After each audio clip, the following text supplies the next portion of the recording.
Yung kay VP Sara, iintayin naming matanggap yung notice mula sa Korte Suprema. Because as I understand it, I've read the petition.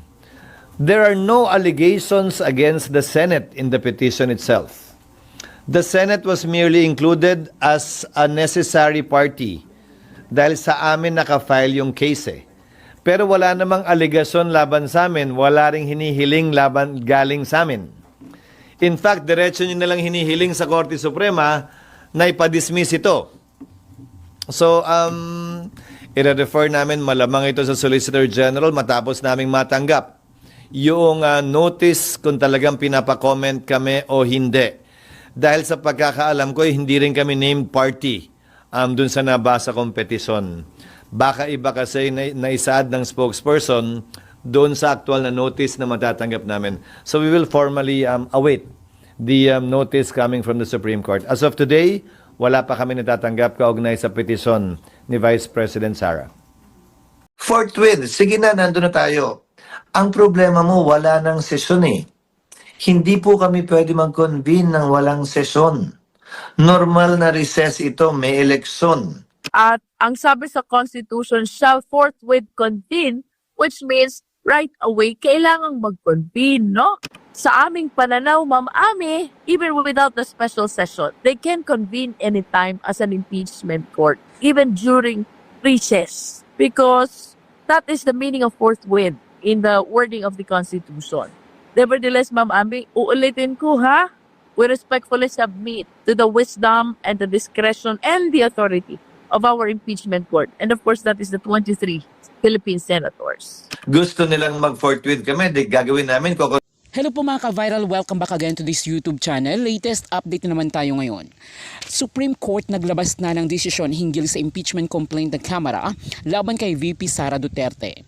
Hiling ngayon ng Kamara na madaliin na ng Senado ang impeachment trial ni VP Sara Duterte at huwag na antayin sa darating na Hunyo o Hulyo bago simulan ayon sa pahayag ni Senate President Chis Escudero. Nanawagan ng Kamara kay PBBM na magpatawag ng special session kasama ang Senado upang masimulan na ang impeachment trial ng Vice Presidente. Handa ni di umano ang taga-Kamara na bumubuo sa prosecution panel para sa impeachment, subalit tila walang aksyon dito ang Senado.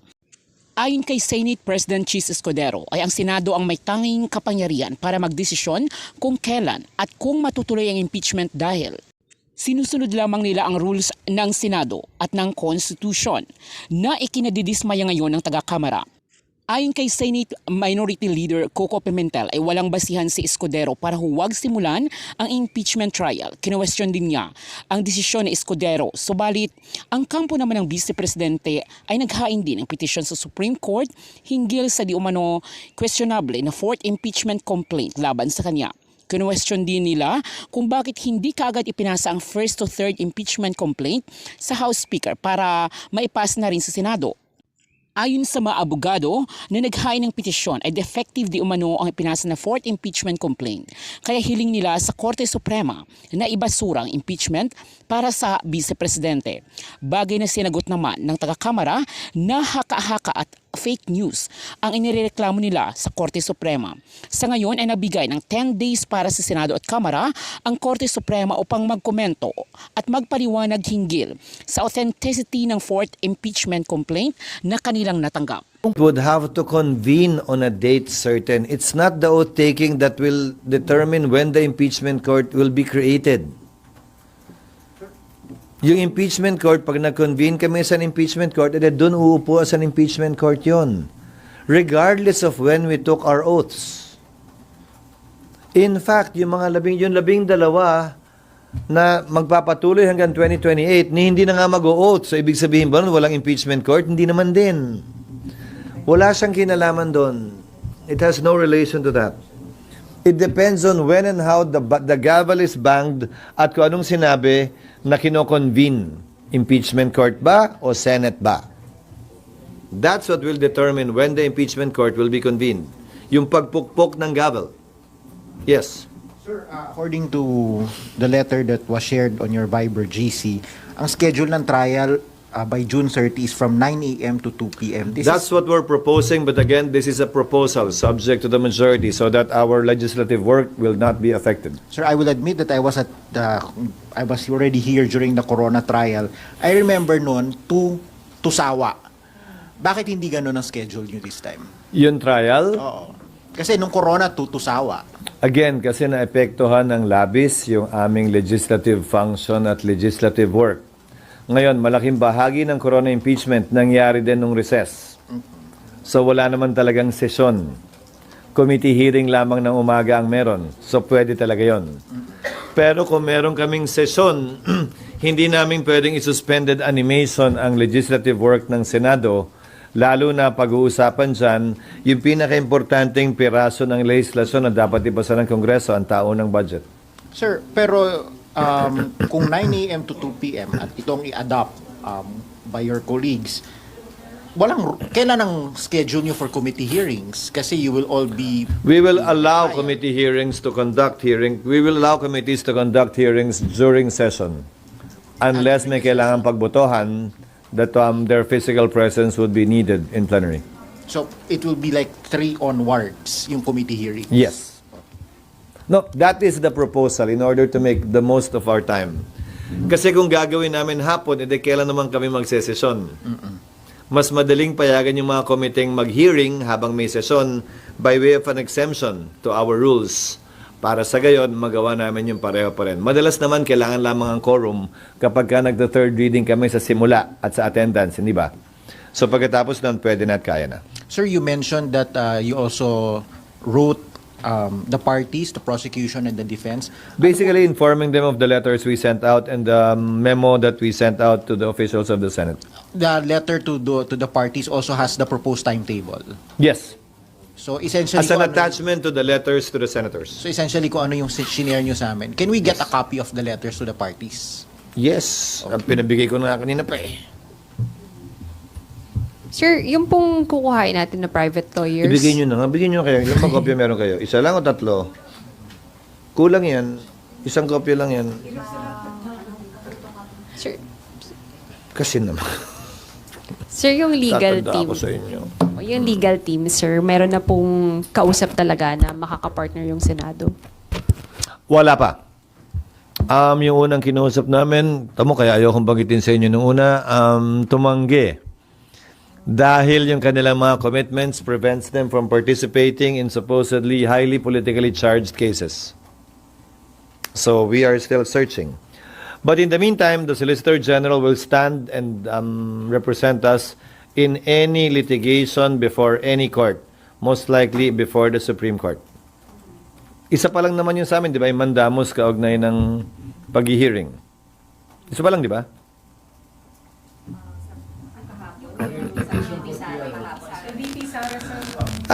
Yung kay VP Sara, iintayin naming matanggap yung notice mula sa Korte Suprema. Because as I understand it, I've read the petition. There are no allegations against the Senate in the petition itself. The Senate was merely included as a necessary party dahil sa amin nakafile yung case eh. Pero wala namang alegasyon laban sa amin, wala ring hinihiling laban galing sa amin. In fact, diretso nyo nalang hinihiling sa Korte Suprema na ipadismiss ito. So, i-refer namin malamang ito sa Solicitor General matapos naming matanggap yung notice kung talagang pinapa-comment kami o hindi. Dahil sa pagkakaalam ko, hindi rin kami named party dun sa nabasa kong petisyon. Baka iba kasi naisaad ng spokesperson doon sa actual na notice na matatanggap namin. So we will formally await the notice coming from the Supreme Court. As of today, wala pa kami natatanggap kaugnay sa petisyon ni Vice President Sara. Sir, sorry. Ito po bang mga steps na tinitake ngayon ng Senate? Is this in response to people who are commenting na, ay, walang ginagawa, inuupuan lang ng Senate? No. No. It took us this long to be able to do these things again because we are acting on it prudently. We are not rushing, but neither are we delaying. This is not in response to any call or clamor or kahilingan ng kahit sino man, lalo na mga partisano o bias na mga tao. Ito ang trabaho po namin. may humiling man o wala, may clamor man o wala, ano man ang sinasabi ng mga bias o wala. Sir, sorry, isang question pa Yes. po dun sa legal team. Sir, ano po yung mga challenges na hinaharap ng Senado kung bakit mahirap kumuha ng legal team na tutulong po? Una, syempre, hindi naman ganun kadaling magbayad ng abogado dahil public funds ito. Depende kung magkano. Syempre, yung malalaki at magagaling, quote-unquote, malaki, meaning maraming malalaking law firms. Syempre, mahal yon sa tinitimbang namin, binabalanse namin syempre. Bagaman may mga nagwa-volunteer ng mga abogado, pinipili din namin kasi sila ang kakatawan sa Senado. At baka sabihin, hindi namin kinuha yung best representation sa Senado kung sakasakali, kung sino-sino lamang ang aming pipiliin. But this is only in the alternative because as I said, more often than not, it's the sole gen that should and would represent the Senate in any litigation concerning impeachment. Yes. Ano po yung offhand, ano po yung mga gastusin na paghahandaan ng Senate aside from the robe para po sa impeachment trial? Basically, sa staff kasi dagdag trabaho sa staff In the past impeachments, binigyan daw ng hindi dagdag sweldo, parang honorarium yung staff. Pero pinapa-identify na sa memorandum na inisyo ng SecGen, base sa kautusan ko, kung sino-sino lang ba talaga. Hindi naman lahat So yun yung kino-compute nila. Yung unang panukala nga, magpakain din daw dahil doon nagpapakain ng Senado. Sabi ko, hindi. Parte ng trabaho yon ng mga empleyado ng Senado. At hindi porkit may impeachment, kailangan na biglang pakainin ng tanghalian. Nandito naman na talaga sila ng umaga Wala naman nagbago So, papanatilihin namin yung ganun pa ring practice. May initial quote na SP po kung magkano yung gagastos. Wala pa Hindi pa pasok. Pero yung mga initial na ginastos namin so far, maliit lamang naman Yung robe, I think, is only about, magkano ba yung sabi ko sa inyo dati? Parang 6 to 8,000, parang ganun. Kung palagpas sa ano? So, bad president kung palagpasin namin ng Senado, ang hindi lang chance, pero yung responsibilidad, dinigin ng isang impeachment complaint na may kinalaman sa pagsingil ng accountability sa paggastos ng pera ng mamamayan. Sabi po ni SP, inaaral niya na yung you're doing the same, no? Nga po. Which of the articles of impeachment, ma'am, do you think ang mas malakas at mas madaming ebidensya laban kay BP? Thank you po. Well, there are a lot of articles or grounds, there's a lot of evidence, pero iintayin ko, kapag umabot na tayo sa puntong yon at senators, judges na kami, iintayin ko yung punto na ipipresenta yon ng mga prosecutors. Kasi yun yung kailangan muna naming dinigin bago kami magbuo ng aming opinion within the impeachment trial o makapagsalita tungkol doon. Ako, wala ang attorney dito. Sige, I'll get back to you on that kung ilan. Pero marami-rami. Before Marlon, so ma'am, kung hindi pa action ang Senate hanggang sabi nga ni SP pag nag-resume yung session sa June at yung proper trial baka July na, pwedeng may madagdagan pa yung mga petition sa Supreme Court and at the same time, may mga grupo na yata na gustong mag-rally para lang i-pressure yung Senate to immediately act on the impeachment case against BP Sara. Ang rally, laging karapatan yan ng mamamayan. Sana hindi kailanganin pang madagdagan ng kaso para gawin namin ang aming responsibilidad in a more timely fashion. May 4 na buwan pa naman mula ngayon hanggang Hunyo. There's no reason we should wait 4 months or even 1 more month. Pwede na po naming simulang gawin ang aming responsibilidad ngayon. Okay, Marlon. Ma'am, since you already mentioned that impeachment is a political process, does the Senate need the Supreme Court to interpret what is your constitutional duty according to Article 11 of the Charter? In principle, bilang non-lawyer, akala ko hindi na kailangan. Kaya nga, ang plain understanding ko rin nung na-transmit ng House yung articles of impeachment sa amin, ay susunod na, forthwith, agad, yung susunod na hakbang. Ngayon lumalabas na may mga legal luminaries na magkakaibang mga opinyon na pinahahayag at yun na nga, may naghain na ng kaso ng Korte Suprema. So, in terms of that process, syempre, in principle again, kailangang marinig natin yung yung desisyon ng Korte Suprema. I'm hoping na yung magiging ruling nila, silang pinakamatataas na abogado sa ating bansa, ay would also be just a plain reading. Pero tingnan po natin. And in the meantime, kahit iniintay pa natin ang mga desisyon ng Korte Suprema sa mga kasong iyon, walang hadlang na ituloy namin, gawin namin sa Senado, dito sa legislature, ang aming responsibilidad. Since there's no existing jurisprudence pa po dun sa issue na yan, don't you think the Senate on its own should make its own interpretation by exactly yung sinasabi ni Sen Coco, by calling an all members caucus, na kayo na mismo yung mag-interpret? Ano ba yung trabaho ninyo instead of waiting for another branch?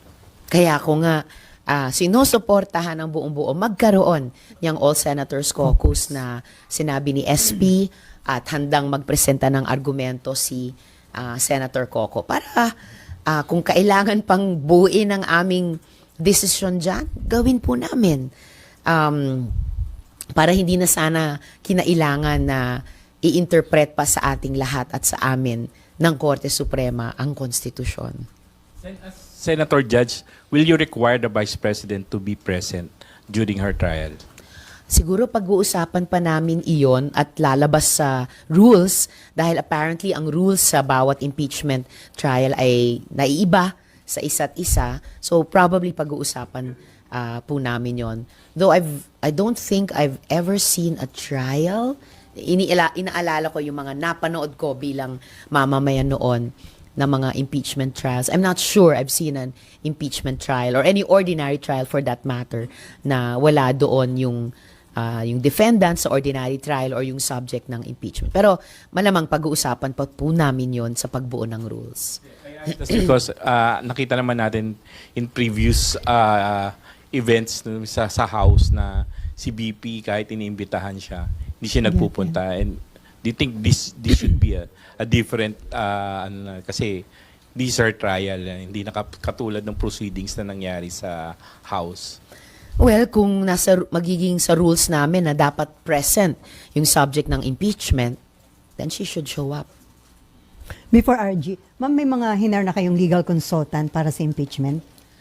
Pinag-aaralan muna ng mga abogado sa staff ko. So, we're in the very early stages. So, wala pa pong pag-uusap tungkol sa pag-hire ng mga legal consultants. Pero of course, if and when the trial gets underway, yun ang magiging pinaka-interesante sa siguro lahat ng mga abogado dito sa Pilipinas.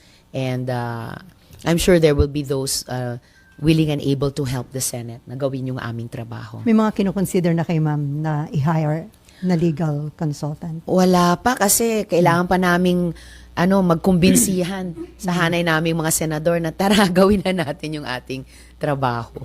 Huli na tayo ng ilang linggo. RG and then Mav.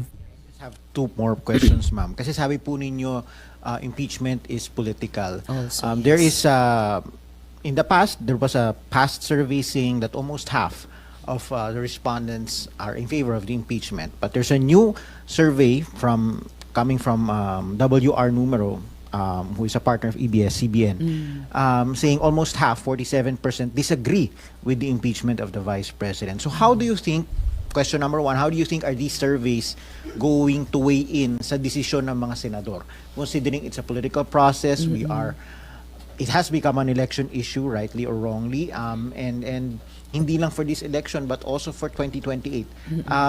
May mga nagsasabi, this is the first real chance of her opponents to take her out with the perpetual disqualification from public office. I think surveys are taken into consideration ng kahit sinong mamamayan na nasa responsableng posisyon. And of course, including us here in the Senate. Isang paraan yung kasi na kunin yung pulso ng mamamayan. And at the same time, bagamat nga, gaya ng sinasabi ng mga kababayan natin, impeachments are also political. Pero impeachment trial, siguro yung mga judge o justices sa mga trials, no, distinct from an impeachment trial, ay talagang sinusubukan nilang magsuot ng garb of impartiality. So again, that will be one of the requirements to us. I guess I can't say it plainer than that. Parehong magwiway sa minds namin at sa mga puso namin. 115 complainants, members of this House, said that the VP deserves a day in court. And yung mga kaso naman po niya, it's not really connected with her partisanship or which party she belonged to. These are brought about by the allegations and violations and of the joint circular when it comes to the utilization of the confidential funds. One of the articles of impeachment is brought about by the threats that she made publicly against the president, against the first lady, and the speaker of the house, threatening their lives. So we should not divert from those the real issues at hand. No, yun po yung focus ng impeachment na ito. Politika, darating naman yan sa mga eleksyon. There are ways para resolbahin ang politika, but this is already something beyond politics. This is about holding public official accountable to their actions. Thank you, Kongs. Follow-up lang po, nasabi nyo nga po kanina na parang tuwing rally na lang may focus na sinisira na lang ulit yung mga ilang politiko. Umabot na po ba sa punto na parang concerning o nakaka-alarma na rin? Kasi parang may pattern na next rally po ba, ganito rin ulit yung magiging narrative? Sinong naninira? Yung concerning FERD statement pa rin po. Kasi last week, meron yung na-file nga ni General Torre na sedition kasi yung threat sa senador. Ngayon naman, towards the administration, may nakikita na po ba tayong pattern na tingin niyo po alarming na with their campaign? I'm sure it will intensify sa kampanya kasi nga po, ang contenders lang naman dun sa grupo nila is parang isa, dalawa. Yung iba, yung mga bira ng bira sa presidente, sa House of Representatives, sila yung mga number 50, number 40. Kumbaga sinasakyan nila yung kasikatan ng presidente sa kanang nagagawa niya eh. Parang wala lang, sumasakay sila, naninira sila. Hindi naman sila umaangat sa survey. Feeling ko nga pag tumakbo ko, baka mas mataas pa ako sa kanila eh. Parang feeling ko masikat ako ng konti sa kanila. Kasi lagi na lang nilang ginagamit. Naghahanap sila ng ibabato sa house. Sinasakyan nila yung kasikatan. Kasi sumisikat ka pag gumagawa ka ng magagandang bagay. Hindi yung mga hindi magagandang bagay. Hindi kasi sikat doon. Siyempre, sasakyan nila. Ang daming achievements, ang daming ginagawa, ang daming solusyon na napoprovide. Ito namang mga nasa dulo ng mga tumatakbong senador, kung ano-ano na lang ini-issue para lang, siyempre, mag-grab sila ng media mileage, di ba? Di ba? Sasakyan natin to para, sumikat tayo. Ang problema puro paninira naman. Plataforma kaya ilatag nila. At hindi paninira. Tignan natin, baka umangat ng konti sa survey, mas maganda. Kasi ang tao, naghahanap ng resulta yan. Naghahanap ng magandang plataforma yan. Kahit naman sa lugar, sa probinsya, sa school government, kailangan na ilalatag mo plataforma, hindi yung andyan ka na naman tuwing kampanya. Sesementohin mo lahat ng hindi na semento, papasemento mo yung dagat. Ang dami nyo, you will promise the heavens to the people. Nasaan ka ba nung dalawang taon at kalahati? Wala ka naman. Yung mga nandyan nagsisilbi na nakaupo, nandyan sila for how many years? For how many months na nagsisilbi? Tapos pupunta ka dito, sasakyan mo yung issues, yun ang pangkampanya nila. Kaya kung ako sa kanila, plataforma ang ilatag nyo, wag yung paninira. Thank you, Kong. Last from my end na lang po. After 5 years, na-remove na po yung Philippines sa FATF gray list po. Philippine Anti-Money Laundering Council said it will boost investment dahil mas luluwag at least yung pagbabantay sa bansa when it comes to mga pumapasok na investments nga. Reactions po. Ito, i-connect ko lang sa sinabi ni Kong Ernix kanina that the President is busy defending the nation, protecting and preserving our national territorial sovereignty. No? Apart from that, this administration is also busy trying to address yung yung credit standing ng Philippines, kung ano yung image ng Philippines internationally. That's one of the indication that this administration means business. Because natanggal na tayo sa gray list area. Ano yung gray list, 'di ba? Ng anti-money law. So it only shows na yung trust ng international community ay bumabalik sa seryoso at magandang patakbo ng bureaucracia ng administrasyon na ito. Hindi yan nanggagaling sa sa mga political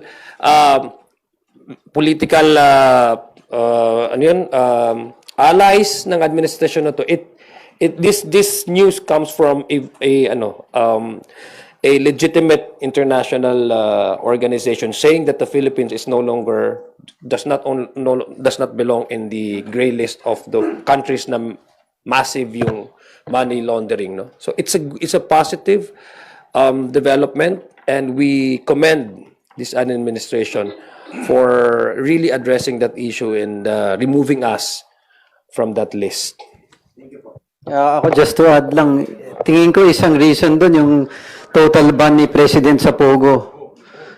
Because the total ban in Pogo, yan naman, alam naman natin yung Pogo, yan yung web of lies and criminality. Isang ano dyan, yung money laundering. Ang malungkot na fact dito, yung mga involved sa Pogo, yung mga sugarol, yung mga naghahasik na mga bisyo na nakakasira ng buhay ng Pilipino para yumaman lang sila, dahil kinat na ni President Bongbong Marcos, umokay tayo sa money laundering. Ang problema natin naman ngayon na hinaharap natin, same individuals involved in illegal gambling and pogos. They're trying to get in government. If you would see, ang daming tumatakbo.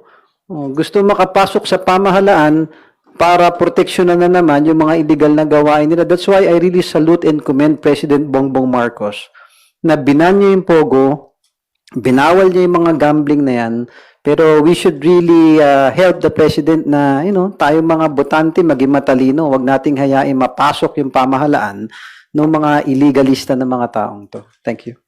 Idadagdag ko lang din, no? I think from our end, yung Quadcom, ito yung po yung nagpapakita na yung talagang direction po ng Quadcom ay nasa tama na direksyon.